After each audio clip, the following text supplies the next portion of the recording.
name is Bond, James Bond.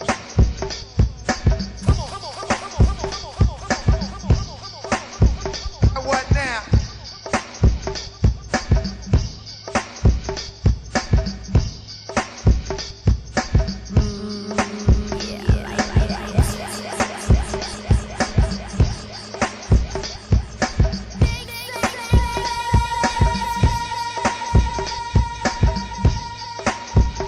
What now?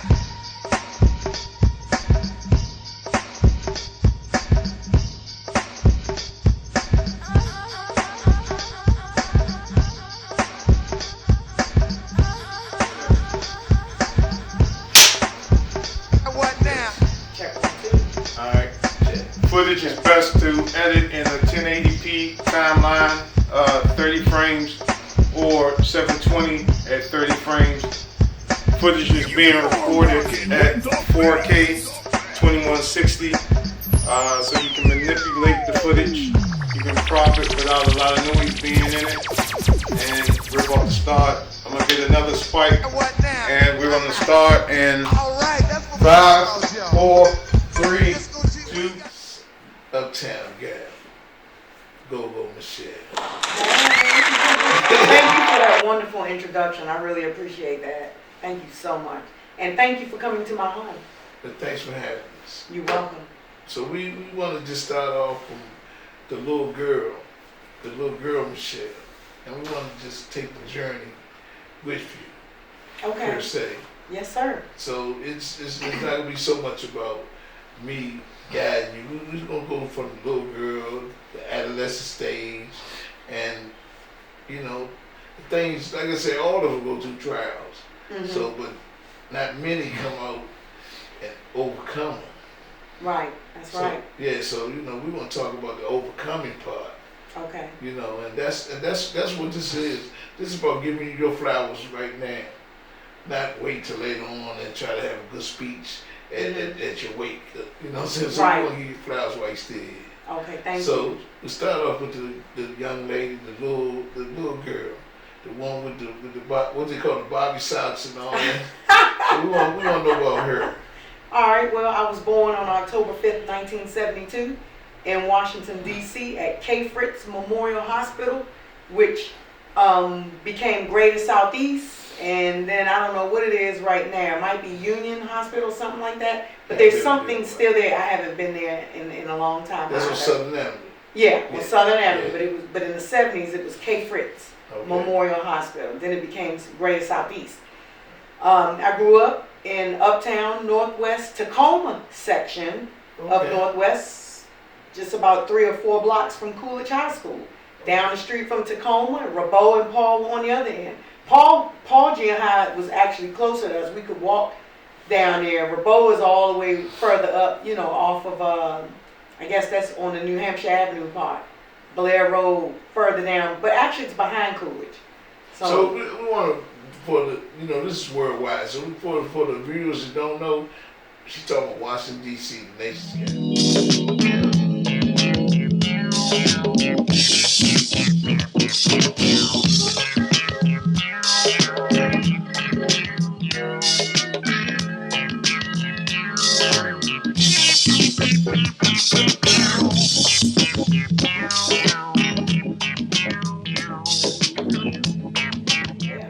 That's our area. That whole area that I'm talking about encompasses parts of Uptown Northwest. Yes.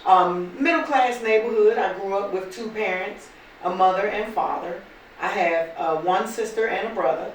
I went to Tacoma for elementary part of it, and then went to Shepherd, which is on the Gold Coast further uptown, and then went back over to Tacoma, went to Coolidge, and Coolidge High School in 1986 and 87, but I graduated from Roosevelt. My father pulled me out of Coolidge High School because there were too many issues over there. The war on drugs, drug busts were occurring every day.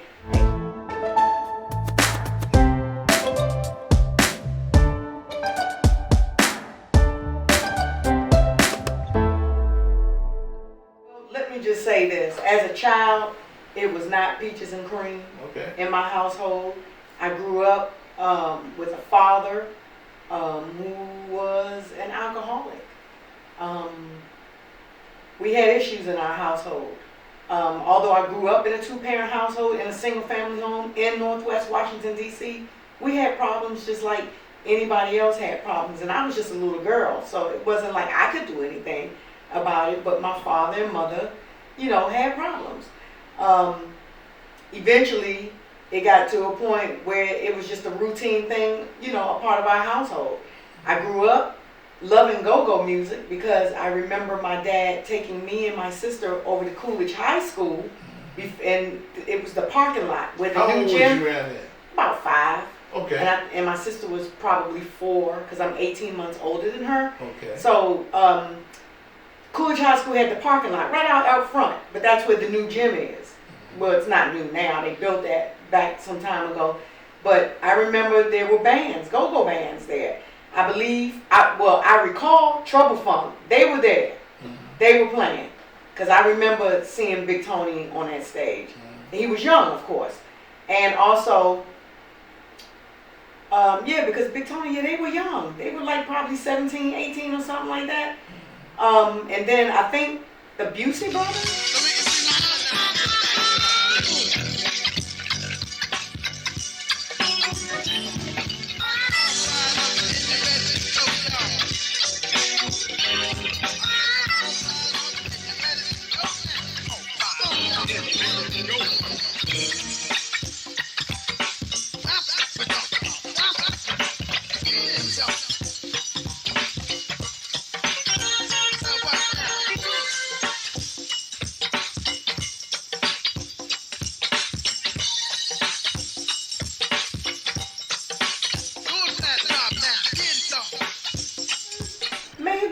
May have been on that stage. I'm not quite sure. I just vaguely remember. And right. I was about 5, I would say 5 or 6. This was the very late 1970s. It was late. Okay. Probably 77, 78 or something like that. So I was born in 72. But anyway, there were bands down there and it was a free event. I mean, it was rocking. I was like, wow. They did that and we were dancing. Yes, they did that all over the city. Yeah. And it was a free event. You just go down and we had a great time. We danced. All of us kids were down there just dancing. So it was really nice to be able to walk down there and do something like that. Some of my earliest experiences started when I was maybe 5 years old, when my father took me and my sister to a go-go that was at Coolidge High School in the parking lot before they built the new gym. Before they built that gym, all of that was a parking lot. Anybody from Uptown will know that. And so I think I remember Trouble Funk being there playing. This was in the 70s. It was Trouble Funk, and there were 2 other bands. I'm not sure. I don't remember what those bands were. I don't think it was Busey Brothers, but I remember seeing somebody with Busey on the T-shirt. And then it dawned on me because I was like, hold up. As I was getting older, like 9 and 10, they were always playing at our block parties on 8th and Underwood. So I was like, I remember those guys. But that was my earliest moments in go-go, going to Coolidge High School to listen to the bands in the parking lot. And then, excuse me, and then I remember one time a fight broke out, and it was the Gangster Chronicles. So I was a little girl, and we're talking about these big dudes, you know what I'm saying? And back then they were still fighting each other. So that's all I remember back then. But as I was getting older, I grew up listening to 1450 WOL, the Moon Man. We all had our boom boxes on, and he had the Friday and Saturday night go-go attack, where they just played go-go starting at 8 p.m. all the way to midnight. And we were jamming. Friday nights and Saturday nights, it was the Moon Man. And this was, I think, when Kathy Hughes bought WOL. So, yeah. So I have some memories in DC, very memorable moments, because we used to go to 8th and H and see the Moon Man in the window, right there on the corner. Yep. We used to see him. He'd be playing the music, and we'd be jamming, you know. So, I mean, it was just awesome. I'm just getting chills now, but those were good times, innocent times. You know what I mean? We were just there to have fun. Go-go back then was fun. It was supposed to be a fun thing, Right. And let me tell you about funk. when I first started going to see Red Essence, I think I was maybe 14 or 15. Of course, I wasn't old enough to get in, but I got in there anyway, you know. And let me tell you one thing I've always respected funk about.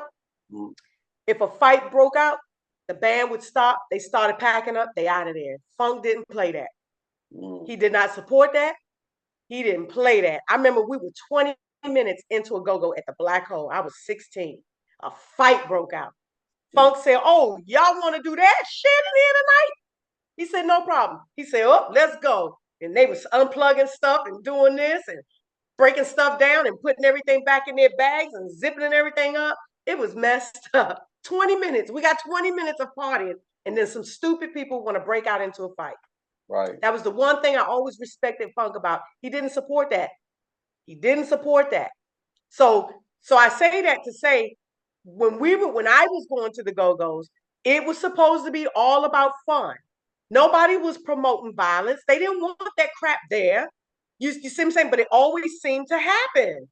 Guys would bring that foolishness to the club or to the event, even if it was an outdoor event, like at Fort DuPont Park or Emory on Georgia Avenue or Banneker, because the bands would play at Banneker too.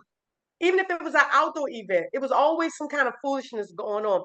But I have to say, the bands didn't put up with that stuff. They didn't promote it. They didn't condone it either. To say this while it's on my mind.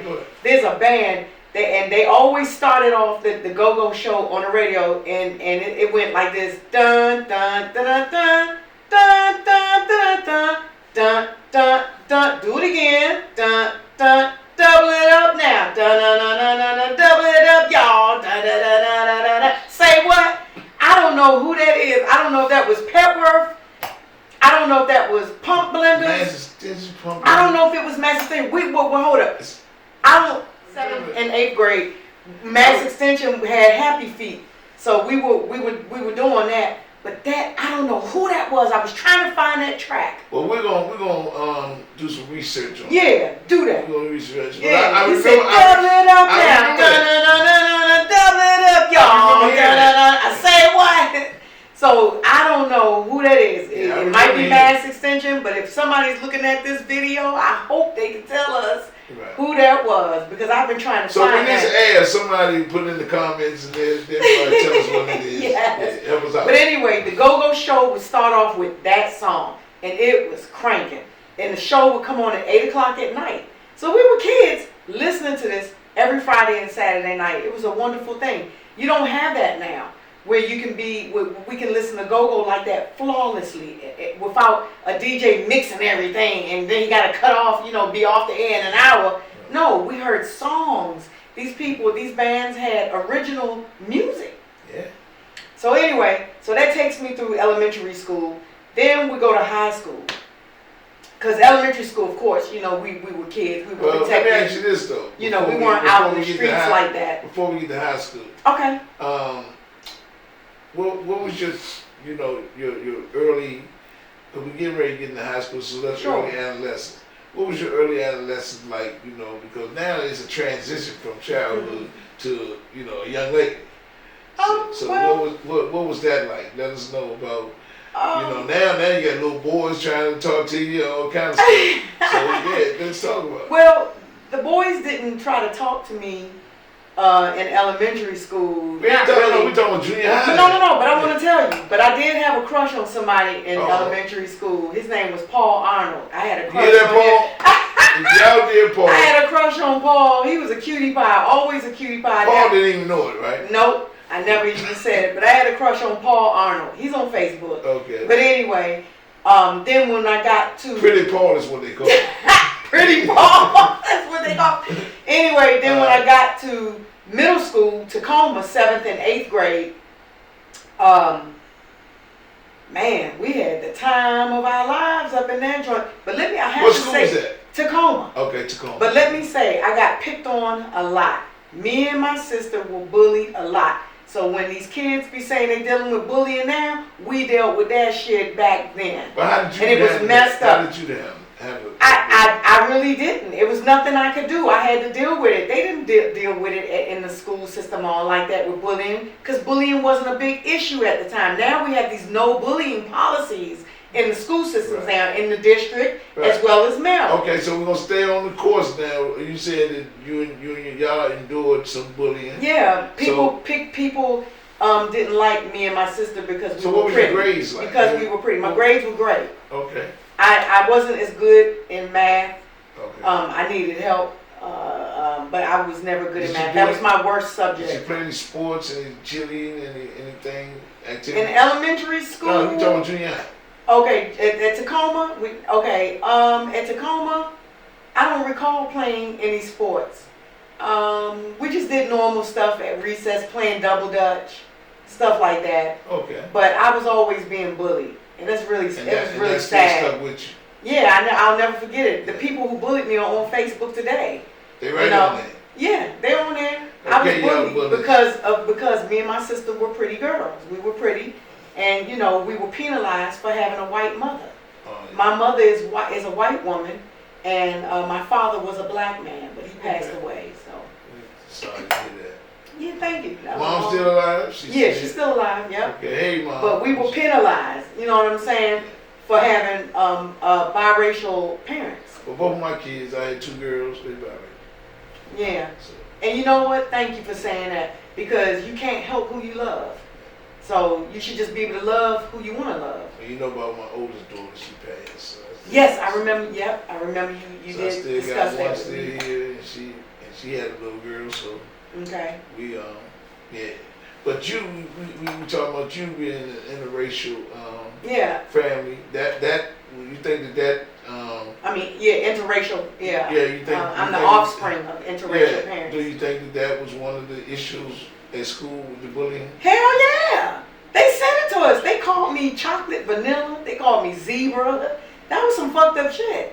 And we carried that stuff into our adulthood. It doesn't bother me. I'm proud of who I am. And my father's side of the family, we come from slaves. His family comes from African slaves. I pulled the census records. So I'm proud of who I am. It is what it is. So that's part of your perseverance, because, I like to believe myself that there's no stronger people on this earth than the descendants of the American slave. Yeah. That's right. Come on. I agree with you. You're right. You're right. We are some strong people. Gotta be. But that's my father's side of the family. At that time I'd probably say early to mid 1980s, crack hit the streets. It was not safe. Right. It was not safe to be walking up and down Georgia Avenue. After I got out of middle school at Tacoma, I entered Coolidge as a freshman in the 9th grade. Right. And so, no, it wasn't safe. And plus, we would sneak into the go-go. We weren't supposed to be in there. You had to be a certain age, like 17, 18. So you and we were 14, 15, okay. rolling up in that joint. So, but I mean, we were okay because we had our patriarchs from our neighborhood that would protect us, like Block, Manny, Fish, Sean Dishman. We had people in the neighborhood that looked after us. So, and I remember standing in line to get into the black hole. I was in the 9th grade. I ain't had no business going up in there on Georgia Avenue. Mm-hmm. And I remember Fish was in there at the door. He said, "What the hell are y'all doing here?" It was me and 2 other girls. We from the neighborhood.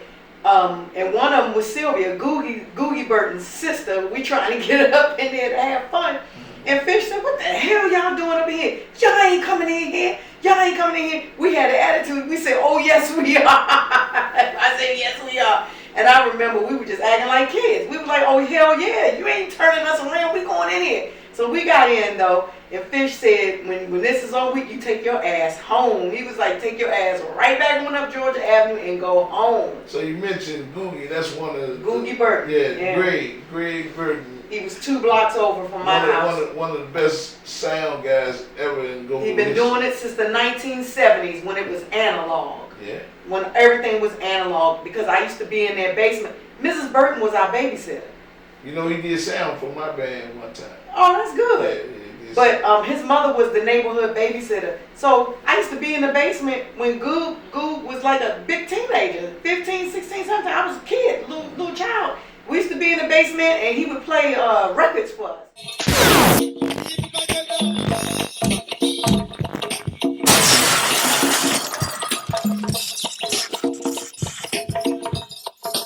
George Clinton Parliament, One Nation Under a Roof. So we used to dance. Yeah, he used to play the records for us, and we would dance.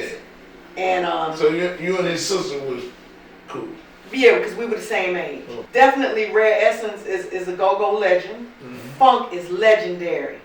Well, Funk is go-go royalty. Yes, he is. He's go-go royalty. We can put that title on him too. But we talking about the young Funk. Yeah. Back in the day. Yeah. With his skinny self, that swag, yes. Like and him and Little Benny would be on that stage, yes. Yeah. And we went to the Black Hole this particular night when Fish let us in there. Okay. He was like, y'all gonna come in here, have a good time, get the hell out of here. Because you know, he protected us. A fight broke out. The band didn't even play but 20 minutes. Well, what year was that, you think? 1986. I know what year it was. Yeah. It was 1986. That might have been us fighting. We were pissed. Who was Mickey? Gogo Mickey? Yeah, what did he do? He's our legendary Congo player. Okay. He's go-go royalty too. Yes, he did. Yeah, he had a wonderful mother that believed in him, let him go out here and play with the band, and you know, in the clubs at nighttime, yeah. when most children are in bed for school. Yeah, you know what I mean? He played young. Yeah, he did. But let me say that Gogo Mickey started with Reality Band. That was our neighborhood band. That was Googie's band. Googie and them, Walker Reds, and then all of them. Gogo Mickey was with Reality. She giving y'all this is Uptown Gal, yes. Gogo Michelle. And I used to be in Googie House when Gogo Mickey was over there. Yeah. That was a long time ago. He may not remember me being in there, but it was always me and Sylvia right up in there, and Mickey would be down in the basement. They would, you know, be practicing. So now you know you be adding that to your title, right? What? The Uptown Girl. All right. Gal, Gogo Michelle. Yes, sir. Yes, sir. A DC girl brand. That's what I am.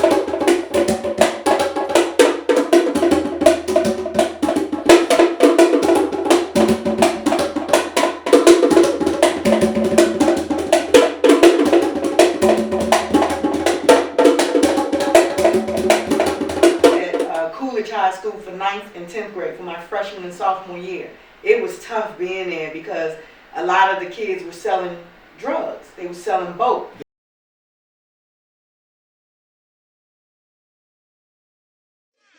What's that stuff, y'all? What's that stuff, T-Man? What's that stuff back there? What's that stuff, Love? What's that stuff, Bebop? What's that stuff, Lisa?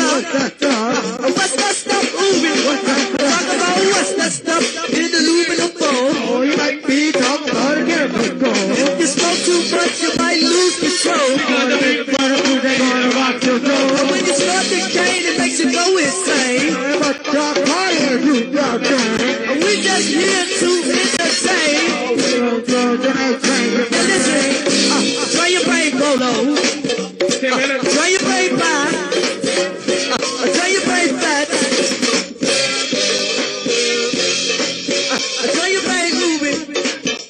Try your brain loving. Try your brain man. We talk about what's that stuff. What's that stuff, y'all? What's that stuff? What's that stuff? What's that stuff? What's that stuff? And they were bringing it to school, and they were selling boat, and they were selling crack and marijuana right there in the school. Was the kids buying crack and marijuana in school? Yeah. At Coolidge High School, we had a drug bust about every other day or every 2 days. 4D police department was up there just locking people. $1 million a week cocaine crime outfit in the nation's capital. The one-time schoolyard basketball star faces a mandatory life sentence now. 10 co-defendants, including friends and relatives, were found guilty on related charges. Security surrounding the trial was unusually tight. Names of the jurors were kept secret even from the judge and lawyers to guard against possible reprisals. For safety, we're not showing the face of the man that members of Rayful Edmonds' cocaine empire knew as Jimmy. I was in there for like 3 days and got asked, did I want to do undercover work? He was 26 when he began living undercover as a cocaine dealer. Unarmed and using only his wits, he worked his way close to the top of the cocaine wholesale operation that is estimated to have netted Rayful Edmond Jr. $1 million a day in the mid to late 1980s. 30 murders were tied to the operation. You knew it was an organization that enforced discipline with murder. Yes. He remembers shipments of cocaine delivered by the truckload. And a guy sitting on the back with a Uzi, with 2 Uzis. Then there's the legendary story about Georgetown basketball coach John Thompson's face-to-face confrontation with Edmond. The coach told the basketball-loving drug kingpin, who reportedly offered as much as $50,000 to some Hoyas players to be on his playground team, to leave them alone. Rayful respected that because Rayful was a big basketball fan. The 1989 bust of the Rayful Edmond drug organization resulted in charges against almost 24 people. The sandstorm of cocaine that covered the nation's capital in misery and bloodshed would slowly start to recede. Jimmy says his only regret is that many who worked so hard to bring DC's drug kingpin to justice were never fully recognized for their work. Group 32 from DEA MPD Task Force that always had my back on the street and that always watched me. And I'd do it again. I didn't buy no drugs. I wasn't interested. My father would kill me. I wouldn't be here to talk to you now. He didn't play that. But yeah, they would sell drugs right there in high school. It was vicious. It was vicious at Coolidge High School. And what year was that? 1986, when I came up there as a freshman. Okay. And again, the bullying followed me because the same chicks from Tacoma and wherever, we all went to Coolidge. And I was bullied there too. Now, this is when I really started getting into fights. Okay. Because I had to defend myself. I didn't have a choice. My father told me if I didn't fight back, he was going to whip my ass. So I didn't want that. I had to make a choice. I had to fight back. My father told me, he said, if you don't defend yourself and whip these bitches' ass, that was his exact words. He said, I'm going to whip your ass when you get home. And that's what he told me. So he said he didn't want to hear nothing about chances out on the street. He said he didn't want to hear nothing about the school calling him that I got beat up. He said he didn't want to hear that shit. But I'm just telling you that's what he said. Okay. He said if I didn't fight back, he would whip my ass. So I had to fight back. And I did. Okay. I did. And surprisingly, I wasn't hurt. Because I fought back hard. I just gave it all I had. So a lot of things you were fearful of, it was just, it was just all in my mind. Yeah. I had to fight back because you can't keep letting people bully you. You can't keep letting your peers say all these mean things to you because you're a pretty girl or because you come from a 2-parent household. Because a lot of kids in high school did not come from 2-parent households. See, none of this shit is new. You see what I'm saying? The single mother households and all of that, that's not new. We understand. Yeah. Now let me just go back to. But I was penalized for that because I was one of the lucky ones considered. Well, bless, yeah. Where you come from, but just for the record, right? Your Uptown connection. I've heard stories like Jerome Kennedy just told me he saw you in Tacoma Station. He was like, man, the Uptown niggas be around her. Like, I mean, it's like you are that. You know what I'm saying? He from South Beach. He was like, man, believe when I tell you. He said they protect her too, man. They be surrounding her like. So you got to tell us, man, your whole, just in brief, how you became Gogo Michelle, especially with the Uptown part to who you are. It all started at Coolidge High School, I think in 1987. And I was in the 10th grade. I was a sophomore, and I was hanging out with David Butler, and some of the Michigan Park crew, because a lot of the Michigan Park crew went to Coolidge High School, and Riggs Park folks went to Coolidge as well. But I remember being in class one day, and we all said we have to come up with our own names and go-go. Because, 1987, I believe, in my humble opinion, that was the peak for go-go. Go-go was at its finest in 1987. Well, my fellow go-goers, this is where it all started. And what you're about to see is, well, the go-go. G Street Express presents Go-Go from the Go-Go capital of the world, Washington, DC, live from the Capitol Center with Chuck Brown and the Soul Searchers. Experience unlimited, rare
Okay. And we all sat around class.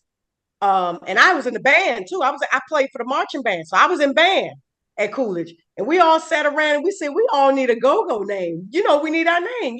Everybody had their name in go-go, go-go Rob, go-go Mike. So we were like, okay, I'm gonna be go-go Michelle. We got Super Dave, you know what I'm saying? Everybody had their names. And then that was also at the same time when the Madness Connection had those bucket hats and you could go get your names on them. So that's how it all got started. I went down there and got me a bucket hat. And I had my name on my hat. We all did. Everybody had a bucket hat. So it all started right there. Gogo Michelle was born in my sophomore year at Calvin Coolidge Senior High School, right there on 5th and Tuckerman Streets Northwest. So that's how it started. And I played in the band. I was in the marching band. I was third trumpet. I played a trumpet. Okay. I was third trumpet. That was a very hard instrument for me to learn how to play, but I played it. Third trumpet. And I had a cousin that was attending Calvin Coolidge High School when I was there. And he helped me to learn how to play that trumpet. So, and our band teacher was Mr. Sands. Mr. Sands is also the sax player for Proper Utensils. Wow. So when we see Proper Utensils, we say, that's our band teacher. That was our band teacher. Everybody knows Mr. Sands.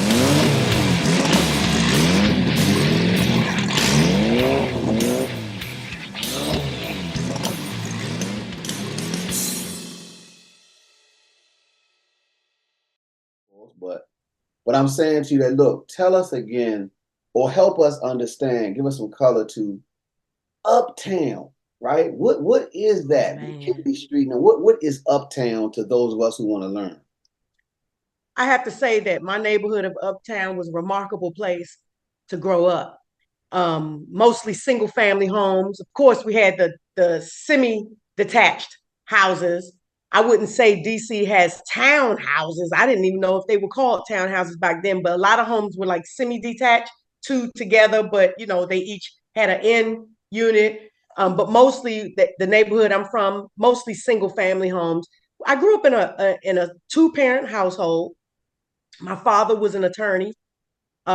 He graduated from Howard University School of Law in 1968 with Sharon Pratt Dixon. And then he just took off from there. To grow up in Washington, D.C., Uptown, I remember seeing the world, I was getting ready to say World War II. I saw the Vietnam veterans walking down Georgia Avenue. And I mean, I didn't know something was wrong with them, but they would just walk up and down Georgia Avenue. Several of the veterans would walk up and down. Even in the early 80s, we still saw the veterans. Right. Let me just say that it was a beautiful time period because DC was known for hair at the time. DC was known for fashion. Everybody was always wearing the latest fashion, and you were nobody if you didn't know somebody. If you know what I mean, you were nobody until you knew somebody. I mean, it was just wonderful. We didn't have to worry about people getting shot. We didn't have to worry about, being kidnapped and all this other crazy stuff. Georgia Avenue, I have to say, I remember was a remarkable corridor because instead of riding the 70 bus, we all just walked because most of the time we didn't have no money anyway. So we would walk up and down Georgia Avenue, all the way from the Montgomery County lines where Silver Spring starts, all the way downtown to Immaculate Conception. Now that's a lot of walking. Yes, it is. We would walk through different neighborhoods. You going through where Walter Reed was. That's Shepherd Park. And then you coming on down and you're going down through Fort Stevens. You're going through Petworth areas, the Black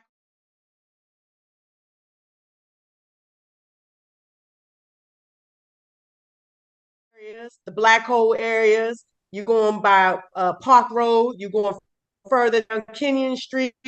You're going further on down. You just keep going until you pass Howard University.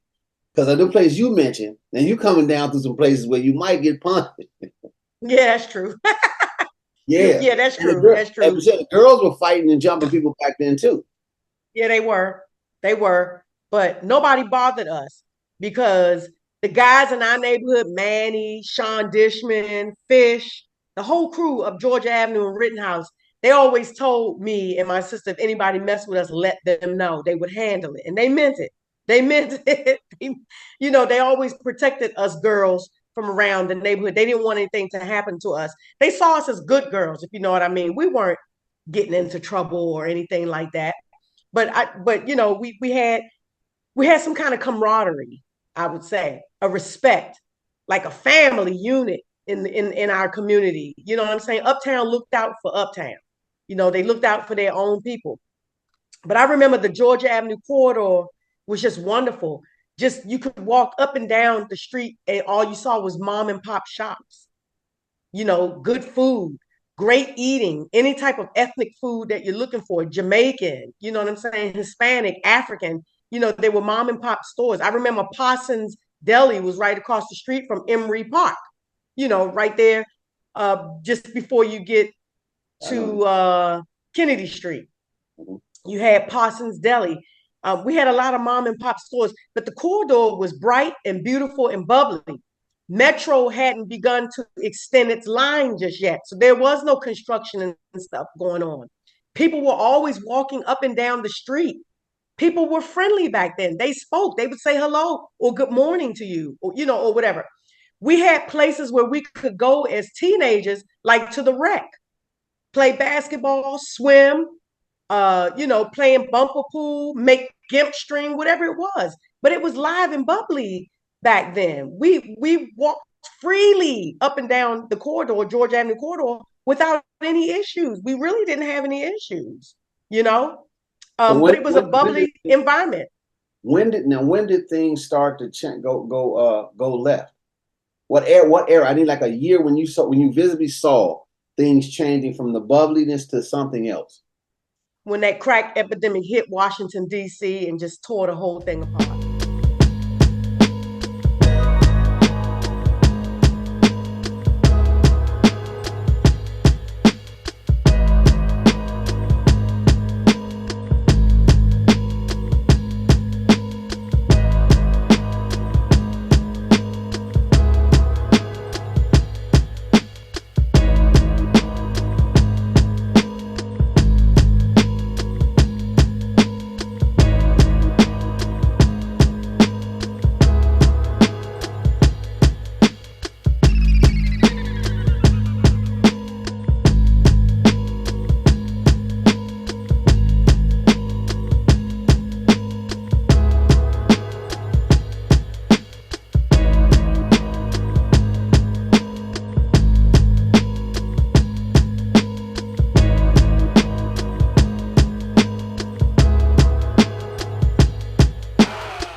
Say that started in 1985 from my recollection.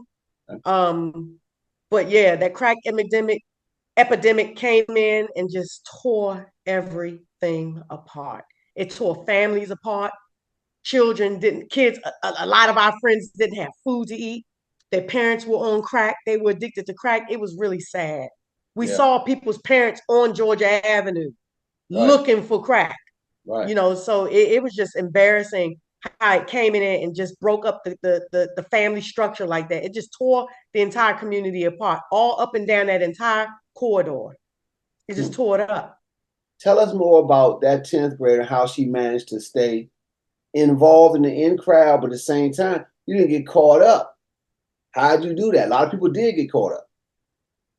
Well, I guess you have to say I was one of the smarter ones somewhat, but I did get caught up though once. I was 18 and I was in college. I got pregnant with my first child. Okay. So I got caught up in that aspect.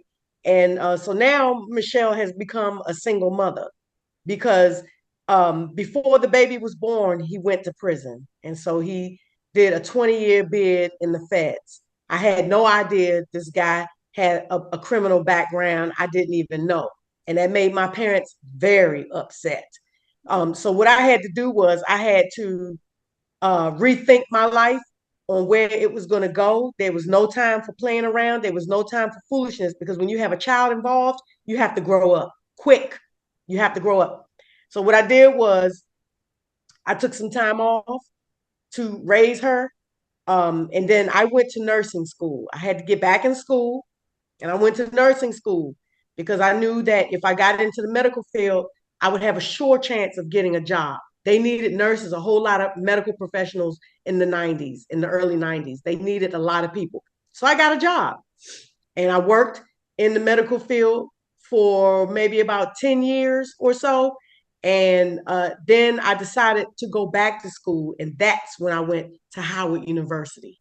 So I didn't go into Howard University right away. I went later on. But in the meantime, I was still out there. I was doing what I needed to do, work, pay my rent, pay bills, take care of my child. Okay. I still had help from my parents. They were still helping me, and doing what they could, but I had to basically do it on my own because I was the one that had that baby. I had some really strict parents. They didn't play with me. My father didn't play with me. I laid down and had that baby. I couldn't move back home. I couldn't do none of that. I had to take care of the child. As far as like the 90s and go-go, I was getting back out there when my child was maybe 4 or 5 years old. And I was going every weekend, checking out the scenes, checking everything out, being a part of it, giving interviews and I also sat on panels. Like I remember I sat on a panel sometime, uh, I think it was in the 90s, the late 90s, where I was at the Martin Luther King Library, where they were talking about history of go-go and stuff like that. And I had been a part of a number of different projects where people were writing books and getting information and stuff because I knew a lot of people. So I had information that I could give. So I guess you could say I was more like your verbal social media because we didn't have social media, but I knew people. I knew where to go. I knew where you could find someone who could give you the information you're looking for. Go down here. He'll be here tonight. I remember Mr. G, the famous photographer, your photo man, when you want to take pictures. People wanted to interview him too. They wanted, you had people from the different newspapers and media outlets who wanted to start learning more about go-go music and what it was all about. And so I was like kind of an intermediary for that. Yeah. Then I decided, you know what? I need to go back to school. I didn't want to work in the medical field anymore. I said, I got to take my butt back to school. I applied to Howard University and got in on the first application, the first try. So I wasn't waitlisted or anything. They took me. They said, come on. And I did very well down there. I did a bachelor's and a master's degree back to back, no breaks. And at that time, I was raising 3 kids. I was in school. And while I was at Howard, my father passed away and I got divorced. So I went through some serious life-changing events while I was down there, but I didn't give up. Let me say this. That's why I want to come in. When I was on cutting, I want to cut in to give you a salute because why? Listen, people don't miss this, please. She got into the Mecca first try, but that's because of her back. Listen, whatever you did at Coolidge, right, was good enough to get in because I want to admit, right, that with a mother who was teaching at Howard Law, they wouldn't let me in. Because I didn't play. I'm being honest. I didn't take it serious. That's what I'm saying. I don't want you to gloss over the fact that you got out, was responsible, worked, took care of your child. But that's why I went back to Coolidge because there's no way they didn't know you. Your character was in your high school performance, and you still went. People pay attention. The woman said that she did her undergrad and grad back to back, no breaks. Father died. Had 3 kids. Now I wanted to go. I was going for that. Now let's get to 3 kids. And I went through a divorce. In 2006 while I was at Howard, getting ready to graduate. Remember, this is for everybody to know you now. I want people to know you from this. So, okay, we got the first baby, how she came. Please tell us about the second 2. Yes. Oh, I got married. I met a man and I got married in 1996. May 6, 1996, I married a DC police officer. And from the marriage, 2 children came from the marriage. He adopted my daughter, my first daughter. We each came with a child in the marriage. And then we took it from there. I was married for about 10 years and we got divorced. So we couldn't reconcile. We had to go our separate ways. But I was in school when we got divorced. I was at Howard University, and I didn't stop going to class. I took on full class loads, like 21 credit hours each semester. I mean, I was knocking it out. But I had to do that because I knew that I wanted to continue to be somebody. And I didn't want to work in the medical field anymore because I got burned out. They worked me so hard. But while I was at Howard University, and because my major was communications, specialized in radio, TV, film, I took advantage of one of the radio stations. And I said, we got to talk about go-go some more. And this time we did it my way. And I had a lot of heavy hitters come down there. Sugar Bear, Donnell Floyd, Dyke, Donnell Spencer, and his brother Daryl Spencer. This is before Daryl passed on to glory and before Dyke had passed on. I mean, a lot of people came down there and we did interviews. We talked about go-go music, how it came to be, what their contributions were to the music, putting all of this information out there so that people could know that DC was the shit. We had our own music. It had gotten better over the years. That it was perfected by these bands. Even Sugar Bear came and talked to us about how he was treated after they did the movie with Spike Lee, School Days, when he came home, how the city treated him. And it was really sad. He told us some sad stories. I'll never forget it. It was really sad. He said the only people that showed him love when they came home was Chuck Brown and Little Benny. And I was like, wow. I mean, like all of us in the studio, our mouths just dropped. We was like, for real? But I congratulated him. I told him that was a wonderful thing that he did. He helped open up a door so that others could just walk right on in. But you will have people that's going to hate on you and all that other crazy stuff. That's one of the things we got to stop doing in go-go. Stop doing that. We need to uplift everybody and help everybody get on, because me and you are not going to be around much longer. What's going to happen to the music when all the old heads are gone? When White Boy, Andre, when everybody is gone, what's going to happen to it? Is it just going to fade away and all we'll have is our cell phones and listen to it on Spotify and Apple Music and stuff? What are we going to have? Are we still going to have our CDs? Are we still going to be listening to the music in the car? What's going to happen to the music? I know that the mayor made DC go-go, the official music of the city, which was a wonderful thing. She did the right damn thing. You know what I'm saying? That was the right thing to do. But what's going to happen to the music if it's not well preserved? We don't even have an association, Calvin. We don't even have an association. You know how like jazz, every genre has their own association, right? The American Country Music Association, or whatever, CMA. Jazz has their own. R&B has their own. Rock. They all have their own associations. Why don't we have something like that here? I've been talking about this for years.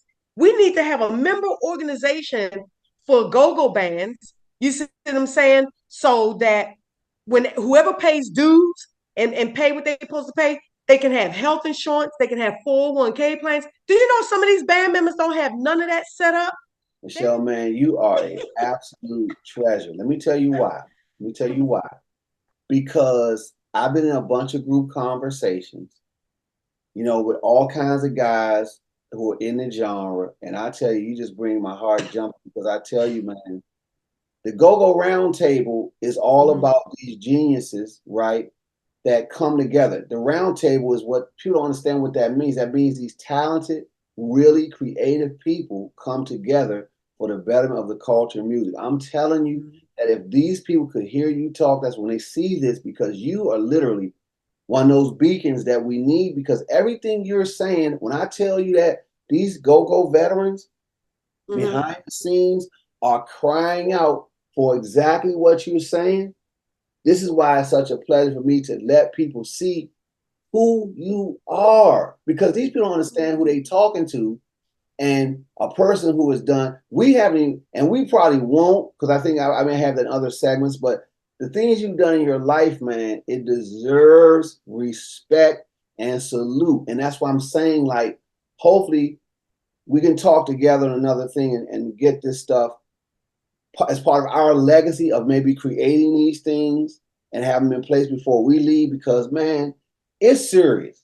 And I know having you as an ally and some other people that are joining now, we can accomplish these things.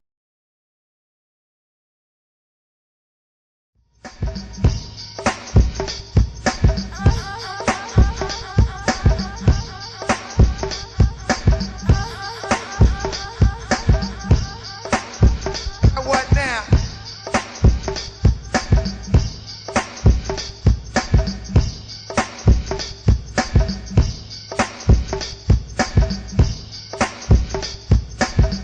You're rocking with the best.